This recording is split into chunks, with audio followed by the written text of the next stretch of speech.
Welcome back to Trinidad and Tobago, and we are continuing our conversation on Petrotrin and the OWTU and the plans for the energy sector. Now, the Energy Chamber is quoted in one of the newspapers today as saying that they are concerned. Petrotrin is a flagship company within the energy sector, but let's also look at the finances. There's an $850 million bond. There are also other debts which are owed. So let's say $1 billion. Every year, according to the government, it's almost $1 billion in the red. And 50% of the total cost of running this entity is as a result of wages and salaries. Classic turnaround will tell you, cut the fat. And after the diagnostic was performed, the refinery was the fat. Well, joining us now on set, we have David Abdullah and also Carolyn Sepersad-Bachan, former energy minister. They're going to share their views on what's taking place. Now, successive administrations have been accused of being part of the equation that resulted in tremendous losses. This morning, both individuals will state what and why things were done. Good morning. Thank you for joining us. Good morning. Ms. Sepersad-Bachan, let me start with you. Successive governments have been accused of not acting on Petrotrin and that their inaction resulted in a situation that the PNM had to correct. Your thoughts on yesterday's announcement? Well, first of all, in terms of yesterday's announcement, some of the reasons given for the closure of the refinery in particular, I'm not sure how they arrived at that being the basis for the closure. I think, first of all, I would like to say I think the time has come for us to have full disclosure on the various studies that were done. I mean, I know that there was a Lashley report. I know that there was a McKenzie report. I think there was a Solomon report as well. And if it is that these reports, the findings from these reports, support this particular option of closure of the refinery, the people of Trinidad and Tobago need to know. My concern starting off with this is that I don't think this particular option has been fully thought out. For example, I hear a lot about the debt payments. Yes, we understand the debt payment. We knew that this debt payment was coming due in 2019. But you know, when we are going to analyze and make a decision going forward, we cannot look backwards. Yes, there were several cost overruns on this particular project and, you know, in terms of the gas optimization project.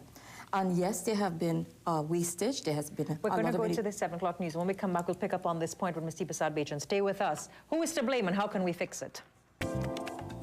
Welcome back to Trinidad and Tobago. We are continuing our discussion.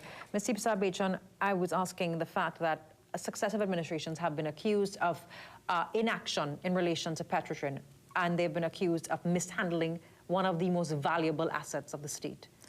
Decision was made yesterday. Alison West said it had to be made in the interest of the country. No one is saying a decision was not required. We all knew it was not going to be business as usual. We have been preparing for some sort of action. However, was this the best option? Closure of the refinery and getting rid of 1,700 workers, is this the best option? Yesterday, I noted that the board indicated that 3 options were provided. The first one is not an option, really. The second one, where they talked about a scale-down operation of the refinery and the E&P operations. And I wondered why that option was not considered. There's an issue that I would like to raise, because before I raise that issue, let me say there was the McKinsey report, I think, the Solomon report, and the Lashley report. These reports, I want to understand, and I'm asking the government today, were these reports responsible, or did they specifically recommend that this was the best option for Trinidad and Tobago? I asked the minister that. I said, where, because obviously it didn't come out of the last report. She said a number of reports have been, and it came as a result of the best option. The refinery itself, she said after they examined all of the options, the fact is the refinery was losing money in every option presented, and in getting rid of the fat was the only way to sustain a cash flow. Okay, so if that is the case, and that there were these reports, and I'm understanding it may have been the McKinsey report or the Solomon report, since it was not the last report. It was not the last report. Then let us have full disclosure of those reports to get the findings, because I am not understanding. First of all, we hear that you are going to stop the bleeding. One of the reasons, the rationale given, is because of this debt payment next year. When we are looking forward and we are trying to analyze a situation, we have to understand, and government has to understand, when we are dealing with public sector companies, such as Petrotrin, the wider implications for the economy of Trinidad and Tobago. So first of all, sometimes it's not just about fixing a balance sheet, which is what I'm seeing here that is coming out. They're attempting to fix a balance sheet and not necessarily fix the economy.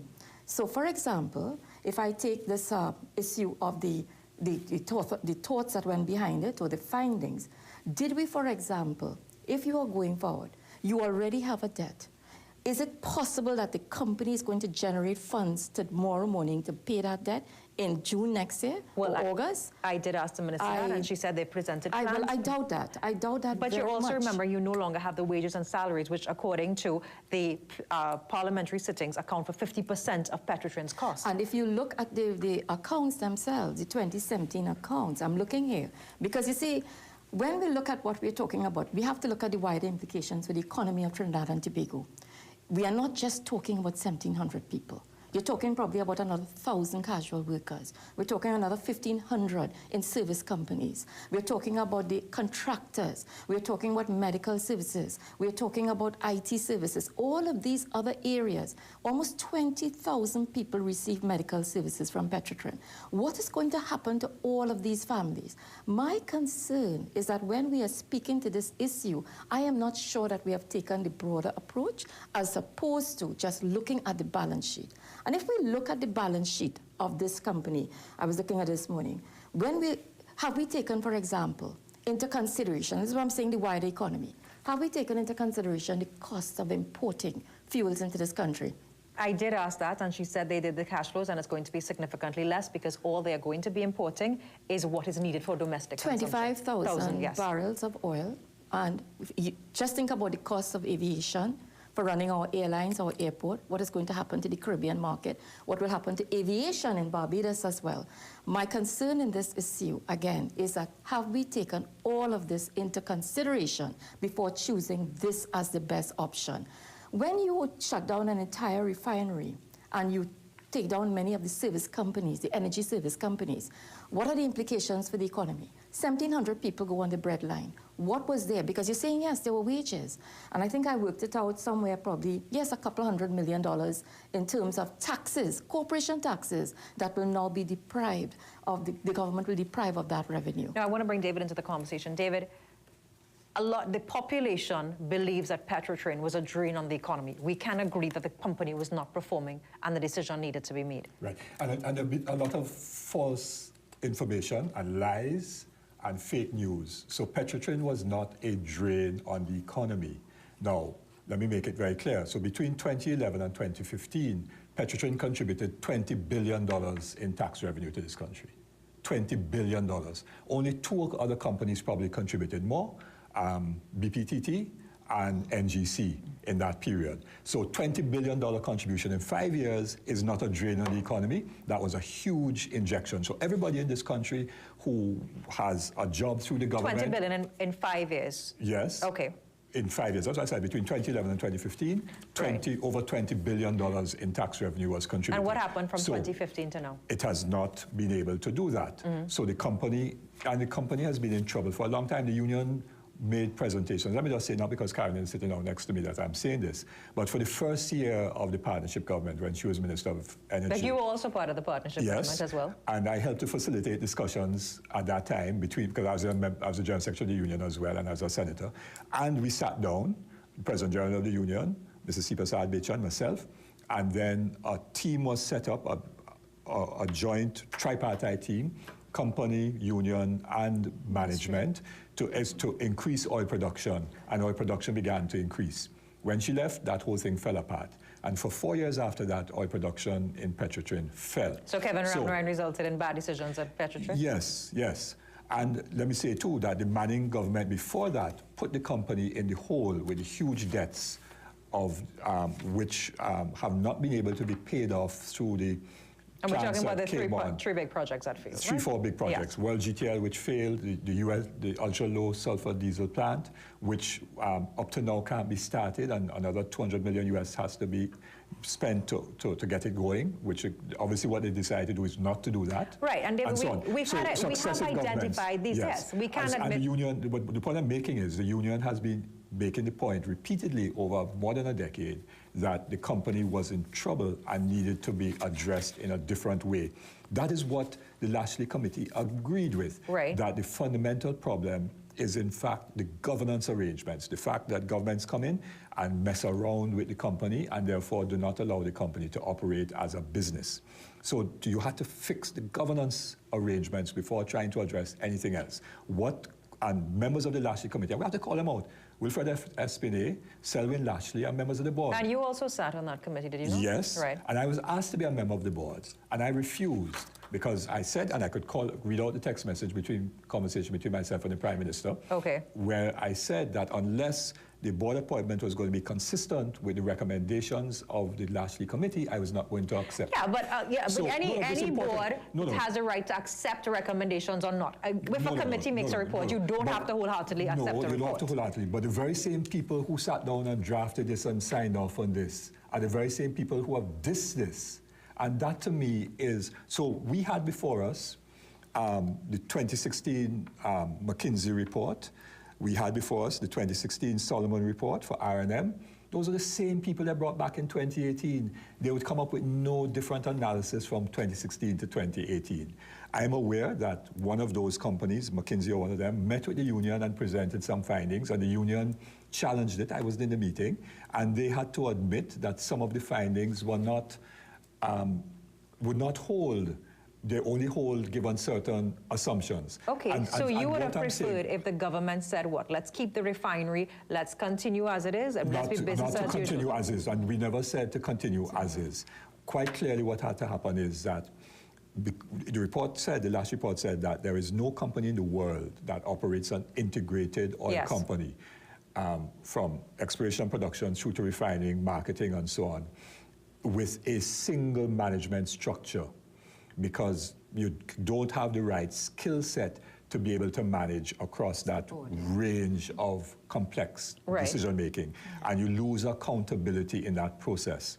And therefore, what the recommendation was to split it into different business units where the management could be held accountable and focused on particular things. Secondly, there would have to be a certain restructuring because the company is top-heavy. Successive political regimes have put people in place so that the companies become top-heavy, which has shifted the cost structure away from the people engaged in productive activities to administrative activities that are not producing. And let me make the point that the total operating cost of the company is not 50% comprised of wages and salaries. In the refinery, she said 50% of total cost, so she didn't say operating. That is not correct. That is not correct, and the audited financial statements say that. In the refinery, you may have a higher percentage of because the refinery's operating costs are much lower, okay, in terms of other activities and so on, utilities, et cetera, maintenance and so on. Your wage and salary bill in the refinery might be relatively higher, but overall as a company is not 50%. So let me make that clear. And let me also say that people without a vision who take action result in a nightmare. And this is what it is, a nightmare. This government has absolutely no vision, and Espinay and they have absolutely no vision for the company, because by what they're doing, and their sister-in-law who was just here, when she said, it's a fact, I'm just saying it by their sister-in-law, that when she said was not impacting on the trade union, that is a lie, because the model that is being proposed is that every single worker in Petrotrin, 3,500, would be severed, and then people would then have to reapply for 800 jobs in E&P and 200 in terminaling. What that will mean is that the bargaining units disappear, and therefore it is a frontal attack as well. The union hasn't said so, I'm saying so. It's a frontal attack to get rid of the oil fields workers trade union in the oil industry. Well, that's a pretty strong statement. And that is Espinay's position, because Wilfred Espinay was president of the Manufacturers Association in the 80s. Okay. And go back and read what his union-busting statements were in the 80s. Before we go back to the conversation, let me just, when the OWTU stands up, right, at a time when we are looking to get FDI, when our foreign reserves are down, and says, take your platform and go, do you think the OWTU has partnered with the people of Trinidad and Tobago to move this country forward? The statement by Roger has been misinterpreted in many ways. The platform decision had already gone. BPTT said they were not going to fabricate the platform in Trinidad, Okay. okay? And it was at that point that Roger said, well, if that is your behavior, then take it and go. That was a statement. Because what he was saying is that, in effect, companies like BPTT have no interest in the well-being of Trinidad and Tobago. They make purely commercial decisions and so on. They have no interest in value added. And so that was what his statement was. It was a rhetorical statement, but it was not, that statement did not cause BPTT to not fabricate. They had already decided not to fabricate. We will disagree on this one. Go and check the facts. Fact check it, Hema. Fact check it. Let me ask, I know Carol wanted to look at the finances, because in the end, the people of Trinidad and Tobago believe that there is we see an $850 million bond. We also know that there is... And who's going to pay that? Who's going to pay that? The same Petrotrin that can't pay it now is going to pay it now? That's what the minister said. I asked that question. When you're looking they can't do it. It has not been thought through. Let me just interrupt. Sure. It has not been thought through. Yesterday, when the union, I wasn't in the meeting, but Roger came and reported, when the union asked Espinay and the others certain questions they could not answer. Who is going to import the fuel? Where is it coming from? They don't know. How are you going to deal with this? They don't know. What about that? They don't know. They don't know. Maybe they won't unveil these plans because of the fact that... No, they don't know. It was not thought out. I cannot imagine a company taking a turnaround activity or beginning a diagnostic without knowing the answers to these questions. Yes, because some people, that is a simple thing. That is how some business people think. You just close it down and get rid of the problem. If we lose Petrotrin, which is a more than $20 billion company, GDP is what, 180 billion? Okay, so Petrotrin is what, 10% of our GDP. You significantly knock off a significant part of our GDP. You know what happens to the debt to GDP ratio? It goes up. Okay, and the government will still have to end up guaranteeing that bullet payment next year. If you, in the end, have a company that's now making profits and a company that's been able to turn around, will we not boost GDP in terms of the numerator aspect of it because we have more activity being generated? No, because you're talking about 160,000 barrels of refined products coming out of the refinery, which Petrotrin will not get up to 160,000 barrels. Or EMP company afterwards cannot get up to 160,000 barrels of oil a day for another 25 or 30 years. And I know Carolyn wanted to add something. No, I'm looking at the financial statements of 2017, okay? And as I said, if we are going forward, you're taking a decision today. You cannot look backwards. And that is my problem with this. You have a debt. Going forward and closing the refinery, how does the closure of the refinery help you to pay that debt next year? Because it was draining money, because they said it was losing money if you look at the analysis of the 3 units. So what is it that you're saving to put towards this debt next year? What is it that you're saving by closing the refinery? You see, my concern is if you look at the finances, yes, you're seeing huge losses, but the huge losses are coming from the financing costs. If you look at what the operating losses are saying something like, let's say for, I just had it here, an operating loss of 681.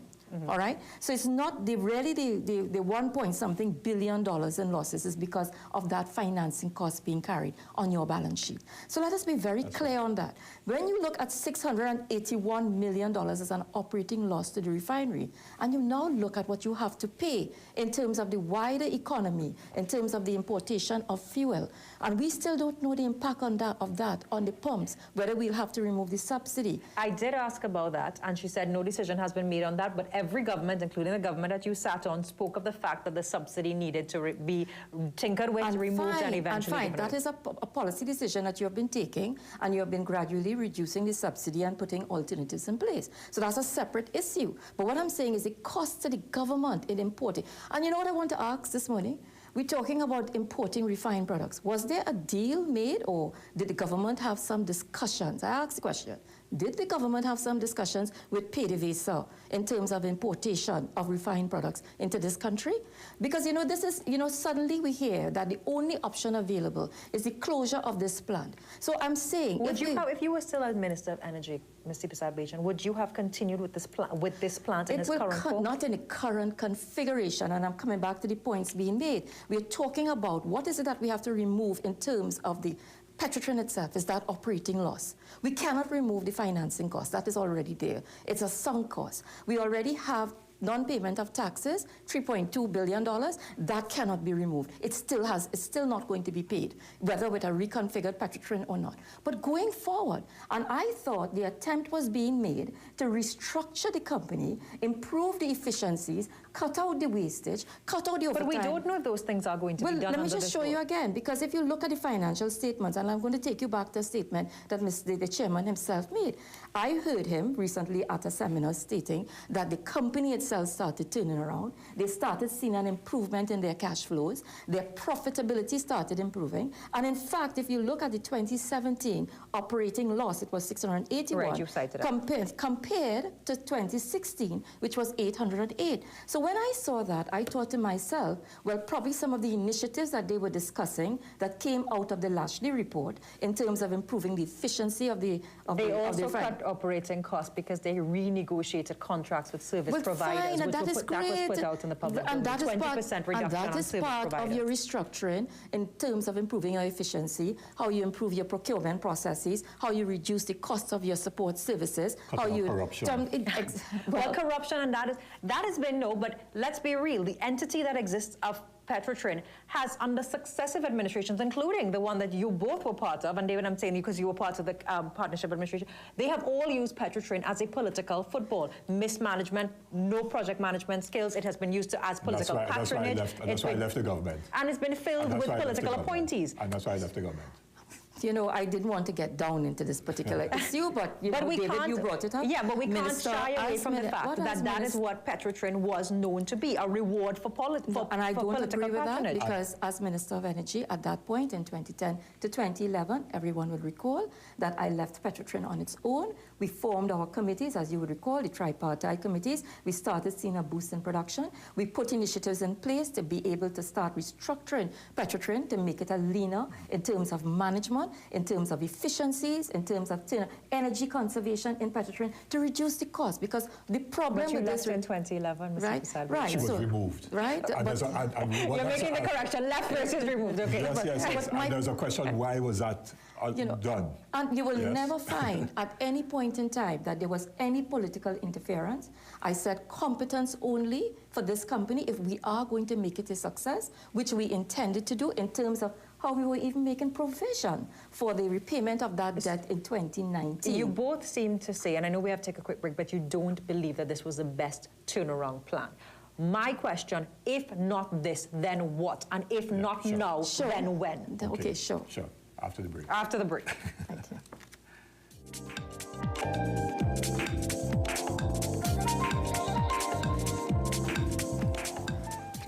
We are continuing this conversation. $850 million bond due, $3.5 million in outstanding taxes.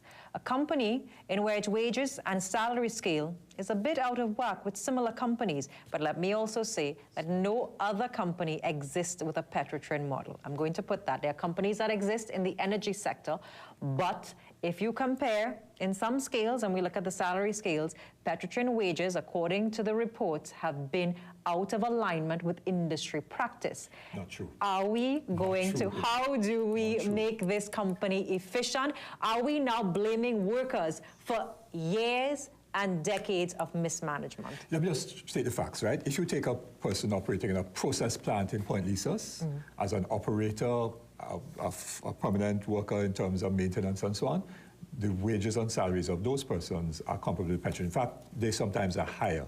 If you take workers on offshore platforms like BP, full-time permanent workers, I'm talking about labor supply workers now, who are doing rig work and so on, the wages are higher than Petrotrin workers, or certainly comparable. So industry standards, you have to compare oranges and oranges, and don't compare Petrotrin workers with a labor supply contractor who is underpaying the workers, okay? Okay. Right, fine. So let's just deal with that. I'm not going to fight you on that point because we will agree to disagree. No, get the facts. Get the facts. If you could come back with facts that say that Yawa workers are paid less than Petrotrin workers, because OWTU represents both. You can't. Yeah, but in the end, they are also a profit-making entity. They are private sector, but also in addition to that, you look at the working conditions. You also look at the time. There are a number of issues that the skill set of the workers. But this is not the issue we're discussing. But you can't put out information. If we're not discussing that, don't discuss it. But you can't put out information that is not correct in the public domain, because that creates a perception which says that the problem is that it is a workers' problem, and that is not the So whose truth problem of the is matter. it, Dave? Historically, it has been a governance problem in terms of political interference and a bad management decisions. And we can agree on that. Okay, fine. Now, there are other issues that clearly, in terms of the model, have to be addressed. So that, yes, oil production, the failure of successive boards of management and governments to increase domestic production of crude has impacted negatively on the refinery. Okay? That is a fact. The issue of taxes, for example, Petrotrin gets taxed at a tax rate that no other company pays. So they're paying what? It's 55%? They're paying 55% out of a processing operation, which is the refinery. Okay. Whereas a processing plant like Yara and the others don't pay that. They pay normal corporation They pay tax, normal of 25%. Okay, so Petrotrin, so when you say Petrotrin is owing taxes, that is true, but Petrotrin's tax rate is higher than everybody else's because it was seen, because it's a state company, it could be seen as a cash cow.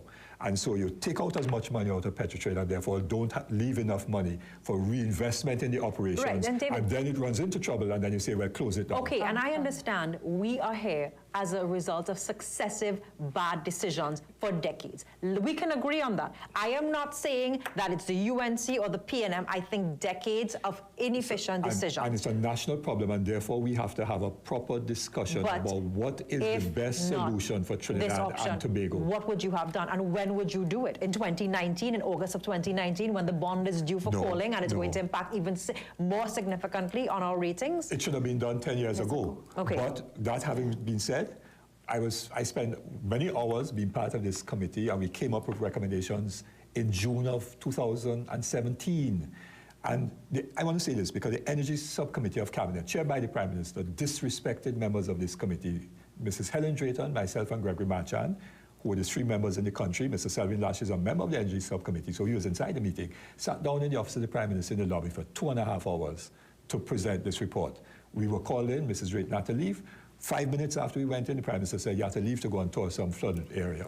So that is just to say that as far as the Cabinet was concerned, all this work that was done was really not important. Okay. They had a plan and an agenda My quite separate question and apart, remains, which ESPN and them are implementing. My question remains, David, if not now, you said 10 years ago, okay, but we don't have the luxury of a time machine and going 10 years back. So then when would you have done it, and what would you have done?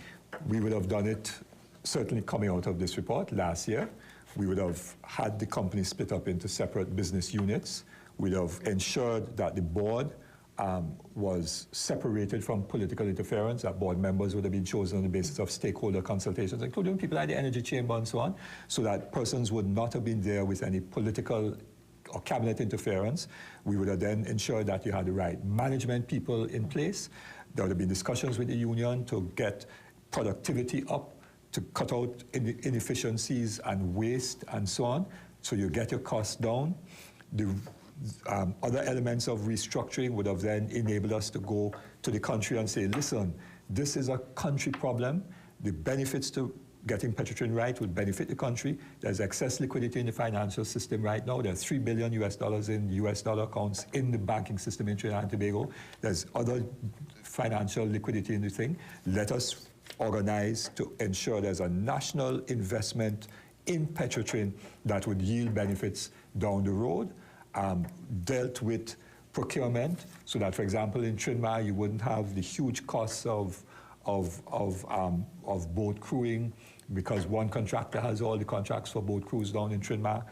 We'd have dealt with a whole range of issues, increasing bunkering, getting production up. There's a we don't have the luxury of time, David. No, I'm just saying, there's a mobile offshore platform sitting down in Point Lisas for the last several years, which put in place down in Soldado Fields, we get Trinidad production up by 5,000 to 10,000 barrels a day within a 3-month period. You know what that would do to Petrotrin's bottom line? Why is that sitting down for the last, 2 or 3 years? Caroline, I know I want to ask you, if you might ask them a question, what would you have done differently? And I just want to add one point to this, because I noted before that there was this issue about Petrotrin requiring $25 billion injection and if it had to continue the refinery operating. And I didn't understand that. I did not think, I don't know where that figure came from. I suspect the $25 billion that we are referring to is for the entire Petrotrin, including the E&P operations. It includes things like asset integrity, which is not to be done today for today. And you see why I'm saying that we have not taken all the cost factors into consideration. Okay, so you shut down the refinery, you don't sell it. You have to decommission that entire plant. Even when it comes to asset integrity, offshore facilities, the Trinidad assets themselves, that requires asset and capital injection. None of this decision today does not improve or in any way alleviate any of those problems or address this particular issue. So coming back to what should be the solution in this particular case, we are now talking about 40,000 barrels of oil that will now have to go to the international market. It cannot go into the region. 25,000 because you said they're only going to... No. You have to sell this 40,000. Okay. All the domestic production has to go to the international market. It can't go into the Caribbean, in my humble view. I don't see it is going to go into Venezuela, so it has to find a place in the international market. At what price? The market for that 40,000 barrels was the refinery. And at least at that point in time, you were able to add value to the products that you are able to produce and sell, the refined products. You were able to sell that in the Caribbean, and they still had premium market prices, from what I understood, in the Caribbean. Yes. I'm saying again, if I go back to that $684 million operating loss, I'm not taking the financing cost, because the financing cost will continue to exist. It will go on. Right? So that is $684 million. Are you telling me all the suggestions that have been made in these various reports could not have been used, those recommendations, to bring down that cost? I feel it could have. The issue then, therefore, and I know that we have to wrap up, the issue, therefore, is this the best decision? If you analyze and take the wider implications to the economy of Trinidad and Tobago, I am not sure that this is exactly what. And I think we need a discussion right now on the debt profile for this country. Because I think what has happened is that they have tried to address the debt profile for Trinidad and Tobago, and a balance sheet, they use a balance sheet solution and not necessarily trying to fix the economy of Trinidad and Tobago. David, your closing comments on this. I know that we have disagreed many times in this interview this morning. Yes, these days, today I'm less quiet and so on because I feel very agitated on it, agitated in the sense that all this work went in, and it has just been thrown out the window. It's not just my work, and because you see, the persons on the board were part of this work, and they have to come and say, we were part of this, and what we said, we disagree with. But they're too dishonest to say that. So for just the asset integrity, we could have had a national effort, reconstruction effort, with all those service providers to ramp up their capacity, idle skills, implications to the economy. To get the asset integrity of Petrotrin up to standard. That would create growth in the economy. It would create jobs, because after the plant in Labre stops being constructed, there's no more activity in the energy sector. I did ask about that. You said there are plans in the pipeline to pick up the slack. But I clearly you don't believe what... I heard that. You clearly don't believe. Mrs. Sepersad-Bachan, 10 seconds. Your closing comments on this matter. Obviously a contentious issue. My problem with this is that the government has not been, and the board of Petrotrin has not been very open and transparent with respect to this particular decision. We are calling for full disclosure of all the reports and studies that have been done with respect to this and the recommendations proffered. And in that particular issue, we are calling for a national discussion on this issue by all the various experts. And I'm saying this is because it is important for the economy of Trinidad and Tobago. Well, tomorrow we're going to have the board of Petrotrin on the Morning Brew, and we will discuss this issue and so much more as we...